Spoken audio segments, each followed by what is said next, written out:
Bonjour à toutes et à tous, bienvenue sur KTV Kwezi FM le 106.9 pour un temps de parole toujours en direct à la radio et à la télévision. C'est les policiers qui sont sur ce plateau ce matin et notamment le syndicat Alliance en la présence de Johan Félix, délégué pour la PAF, ainsi que Sabine Mallory, déléguée aux conditions de travail. Sabine, bonjour. Johan, bonjour. Bonjour. Merci d'avoir accepté notre invitation. Alors, on a reçu pas mal de photos hier qui montrent effectivement vos conditions de travail, essentiellement des véhicules extrêmement abîmés. Bon, pendant votre intervention, on va les voir évidemment à l'antenne. Alors, vous adressez un message fort au ministre qui doit arriver en fin de semaine, qui est le ministre de la fonction publique. Non, c'est ça, hein, non, du budget, pardon. Du budget. Est-ce que, selon vous, c'est le bon ministre ? Écoutez, oui, évidemment. Déjà, c'est un ministre, comme son nom l'indique, chargé donc, des comptes publics et surtout du budget de l'État. Ouais. Donc, il correspond très bien à notre demande, surtout au niveau de nos conditions matérielles aujourd'hui. Pourquoi ne pas vous adresser directement au ministre de l'Intérieur, qui est le boss, quoi, en fait ? C'est le ministre de l'Intérieur, mais c'est pas le ministre du budget. Ouais. Nous, on a besoin d'un ministre du budget aujourd'hui pour décoincer tout ça, pour retrouver une situation beaucoup plus agréable, conditions de sécurité au niveau des effectifs et surtout au niveau matériel. Oui, c'est le ministre de l'Action et des comptes publics. Donc, il ministre de l'Action, des comptes publics et budget. Sabine, vous êtes déléguée aux conditions de travail pour la PAF, enfin pour Alliance, mais à la PAF. Non, pas à la PAF, au commissariat de Mamoudzou. Ah, au commissariat de Mamoudzou, d'accord. Donc, c'est pas que PAF alors. Ah non, c'est la police. Ça reste police nationale. D'accord, ça reste police nationale. On a vu effectivement ces véhicules vraiment abîmés, que ce soit à l'intérieur ou à l'extérieur. À l'extérieur, on peut comprendre, il peut y avoir des courses-poursuites et des véhicules qui se touchent, etc. Mais à l'intérieur, c'est vous à l'intérieur ? À l'intérieur, c'est nous, et c'est pour cela qu'il faut quand même prendre en compte ce manque de moyens. Oui. Le parc automobile est très très vieux, les véhicules ne sont plus du tout adaptés. Oui. Si on veut aller chercher vraiment le voyou, comme on dit, et pas pour aller chercher du pain, il faut avoir des véhicules type Duster. D'ailleurs, il nous en faudrait au moins 5 de toute urgence. Nos collègues du GSP, de la BAC n'ont aucun véhicule. C'est vraiment une galère. Il nous faudrait aussi des véhicules qui soient aussi dotés, par exemple, pour anti-caillassage au niveau des vitres, des grilles, etc. Il y a beaucoup de choses à faire et donc voilà. Sabine, on a l'impression d'entendre tout le temps le même discours. Régulièrement, que ce soit votre syndicat ou d'autres syndicats, quand ils viennent sur ce plateau, c'est les moyens. On a le sentiment que vous n'êtes pas entendu d'une manière générale. Pourquoi ? Vous ne parlez pas assez fort ? Ah si, on est là pour ça justement et on compte justement à la venue du ministre du budget. Ouais. Je suis certaine qu'il va bien nous écouter. D'ailleurs, la préfecture, nous avons leur soutien désormais, donc c'est quand même quelque chose de positif, quoi. Et donc, on est positif. Est-ce qu'il y a un entretien qui est prévu avec le ministre ? Johan ? Évidemment, on a toujours des entretiens qui sont prévus avec nos autorités aujourd'hui, puis nos représentants de l'État. Donc oui, ça va se faire. Forcément, c'est une obligation. On est très content aujourd'hui d'avoir ce ministre des Budgets. On l'attend. Écoutez, réellement. Vous inquiétez pas, il arrive. Samuel Baucher, le rédacteur en chef de France Mayotte Matin, une question à poser et en même temps, on va découvrir les images. Vous manquez cruellement de moyens, ça c'est une certitude. Est-ce que vous allez demander à Gérald Darmanin, par exemple, aussi des aménagements, des négociations avec nos élus, notre conseil départemental ? Vous payez les barges. Vous avez un octroi de mer sur l'achat des véhicules, sur le matériel, sur les cartouches, à 90% pour des munitions. Et ça, c'est la sécurité. Est-ce que c'est un argument que vous allez poser au ministre ? Écoutez, oui, c'est même plus qu'un argument, c'est même une obligation. Aujourd'hui, depuis, ça fait longtemps déjà qu'on a déjà ce genre de problème, qu'on le rencontre. On va essayer de pallier à tout ça. Mais l'important aujourd'hui, c'est vraiment une condition matérielle. Parce qu'on ne peut plus travailler aujourd'hui sur Mayotte, sur cette île, avec ce parc automobile qui est totalement vétuste et obsolète. Oui. Et si je peux me permettre, j'ajouterais qu'on est pareil, nous n'avons aucun garage pour faire l'entretien des véhicules. C'est quelque chose de pas possible, quoi. Alors justement, comment ça se passe quand vous rentrez avec un véhicule qui est abîmé, et ce quelle que soit la raison, que devient ce véhicule ? Eh bien, le véhicule, on essaye de faire appel à des garages privés. Oui. Voilà.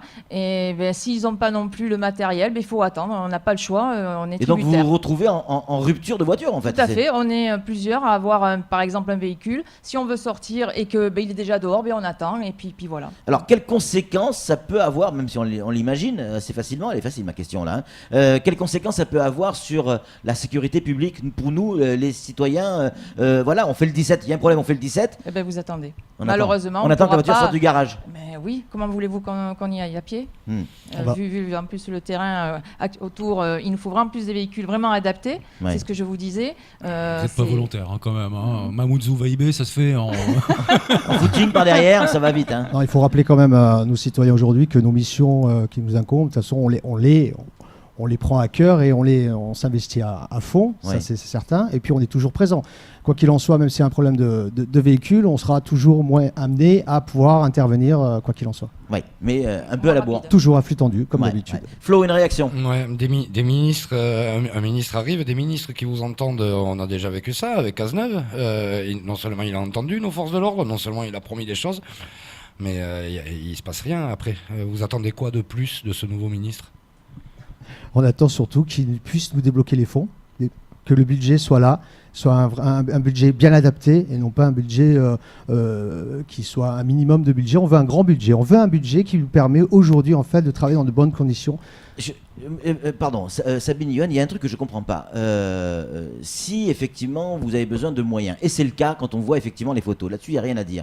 On s'adresse à son patron, au DDSP, qui lui-même s'adresse à sa hiérarchie pour que vous puissiez avoir les véhicules. Vous, les policiers, vous adressez directement au ministre. C'est comme ça que ça fonctionne? Non, c'est pas tout à fait comme ça que ça fonctionne. C'est hiérarchisé, on est obligé de passer forcément par nos supérieurs, ça c'est clair.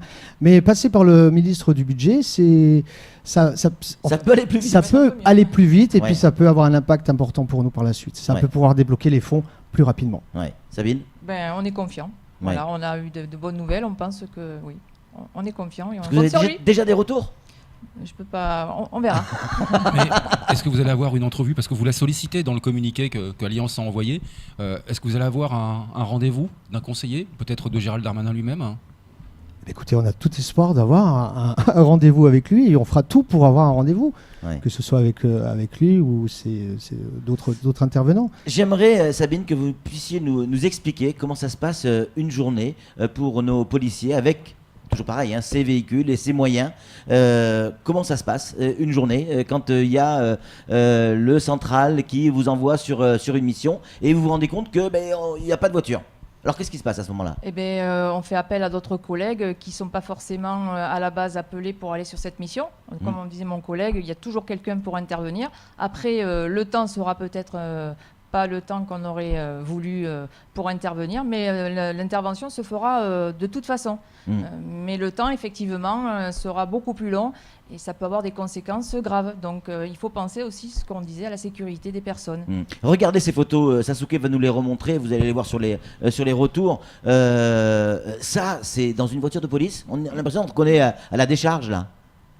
C'est un de nos véhicules, oui, tout à fait. Pneus lisses, ça c'est pas bien. Pas bien, non? ça passe pas au contrôle technique. Hein. Ouais. Mais justement, c'était ma question. Est-ce que vous avez le sentiment que ces véhicules, s'ils devaient passer un contrôle technique, est-ce que vous auriez l'autorisation de rouler avec? Je pense que non. Non. Tout simplement non. Est-ce que vous êtes tenté de vous arrêter vous-même parfois alors du coup histoire de faire un peu de chiffres? Malheureusement, on n'a pas le choix et on doit intervenir quand même avec les véhicules que l'on a. Mais souvent, vous mettez votre vie en danger aussi avec des véhicules qui ne sont pas en état. Ouais. Oui. Au-delà des véhicules, parce que là depuis tout à l'heure on parle beaucoup des véhicules, votre liste revendicative est beaucoup plus large que ça en termes de moyens. C'est pas juste, oui, il vous faut des véhicules, mais c'est pas que des véhicules, non? Non, il n'y a pas forcément que des véhicules, il y a surtout déjà, concernant nous au niveau de la direction départementale de la police aux frontières, au niveau de la brigade nautique. Ouais. Ça, c'est un sujet qui est, ça serait bien d'avoir des bateaux qui est délicat. On a des bateaux, mais ils prennent l'eau. Voilà. Donc, c'est un petit peu... Ça veut dire que ces bateaux ne sont pas exploitables? En tout cas, pas dans des conditions normales? Ils sont vétustes, ils sont vieux. Ouais. On les voit là. Et dangereux. Vieux, et ils sont en fin de vie, ils ont 8 ans, ça y est, c'est terminé. Donc, on attend d'autres bateaux qui devraient arriver prochainement. Ça, c'est dans les tuyaux ou ça, c'est dans les tuyaux, oui. Voilà. Non, c'est déjà dans les tuyaux. C'est déjà dans les tuyaux. Je rajouterais aussi, ma surprise était aussi de voir le stand de tir. Oui, on a des photos de ça aussi. C'est quelque chose de... C'est une mare au canard en fait. C'est un peu ça. C'est pas un stand de tir qui vous est dédié, normalement c'est pour le LEM, si je me trompe pas. Mais vous qui partage et qui partage avec vous, mais il n'est pas du tout entretenu ou il n'est pas du tout adapté pour vos conditions de travail, enfin pour votre entraînement. Voilà, vous avez tout dit. Il est adapté pour former les commandos Uber. Tu fais plongeur en même temps. Oui, c'est ça, c'est une retenue collinaire en petite terre. C'est tout à fait ça, oui. Moi, ça me fait halluciner. Comment peut-on travailler et s'entraîner dans ces conditions ? Vous pouvez pas en fait. On fait avec. On n'a pas le choix. Donc, cette rencontre, donc c'est le ministre du budget qui va arriver fin de semaine prochaine. Est-ce que Alliance et les policiers et d'autres syndicats, vous avez prévu de vous faire entendre autrement que par un rendez-vous, des banderoles, une manifestation, concert de klaxons? C'est déjà arrivé par le passé. Est-ce que c'est quelque chose qui est prévu ou on reste soft, on se fait recevoir par le ministre et on discute? On va rester soft. On va éviter de se rassembler sur la voie publique. Oui. On va faire les choses en catimini, mais surtout éviter de rappeler surtout à nos citoyens de voir encore des policiers dans la rue, encore une fois. Qu'est-ce que vous avez envie de dire, et c'est ma phrase de ma conclusion, qu'est-ce que vous avez envie de dire à nos concitoyens, justement, par rapport à ce qu'on disait tout à l'heure? On appelle, on fait le 17, ça répond évidemment, mais on attend. Même si effectivement vous allez sur place, mais ça prend du temps. Qu'est-ce que vous avez envie de leur dire? Parce qu'à un moment donné, la fameuse phrase, mais que fait la police? Que fait la police? Il faut qu'aussi les concitoyens comprennent que si on ne vient pas rapidement, il y a des raisons. C'est pas et on a tout évoqué aujourd'hui. Donc, on compte aussi sur eux pour être avec nous aussi. Vous avez le sentiment que la population est avec vous aujourd'hui? Écoutez, c'est important que la police. Est avec nous. Oui, je pense qu'on a certains qui sont avec nous, d'autres non. Il faut surtout que faut une sensibilité, faut que ce soit sensible sur chaque individu, chaque citoyen. Donc il y a des gens qui comprennent nos conditions de travail, qui sont totalement, comment dirais-je, qui vont dans votre sens, quoi, en fait. Oui, de plus en plus. Les gens comprennent, puis ils voient comment nous sommes, comment sont nos véhicules. Ils ne sont pas aveugles, donc ils voient très bien comment ça se passe. Et de plus en plus, effectivement, les gens se rallient à nous et sont conscients de tous nos problèmes que nous... Et on a entendu des policiers un jour nous dire quand on a fait Mayotte, on peut faire n'importe quel autre département français, c'est vrai? Écoutez, moi je viens d'arriver, ça fait un mois et je pense que vous dites vrai. En tout cas, merci. Une petite question, une digression, c'est plus pour le côté PAF. On a eu cette histoire de feuille de route avec ce nouveau visa gratuit qui aurait permis de faire rentrer les Comoriens plus facilement à Mayotte. D'un point de vue de la police de l'air et des frontières, vous l'appréhendez comment, ce genre de situation ? Écoutez, là-dessus, c'est statu quo pour nous. Nous, on attend simplement les directives de notre voie hiérarchique concernant ce visa.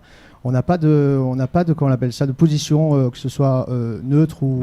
C'est politique en fait. C'est politique et vous allez appliquer les règles, et ce quelles qu'elles soient, celles d'aujourd'hui ou celles de demain. Tout à fait. C'est-à-dire que les gens que tu arrêtes aujourd'hui, demain, on ne doit plus les arrêter.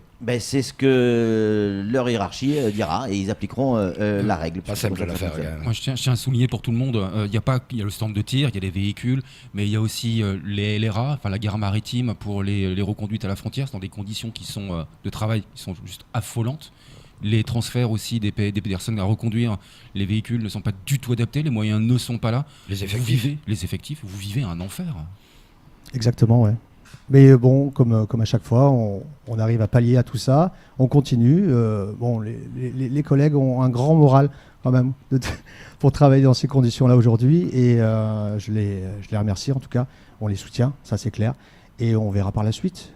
Johan, Sabine, merci beaucoup d'être venus sur ce plateau. On vous souhaite plein de courage et de réussite avec l'entretien du ministre prochainement sur Mayotte. C'est tout pour ce temps de parole. Tout de suite, la suite de nos programmes.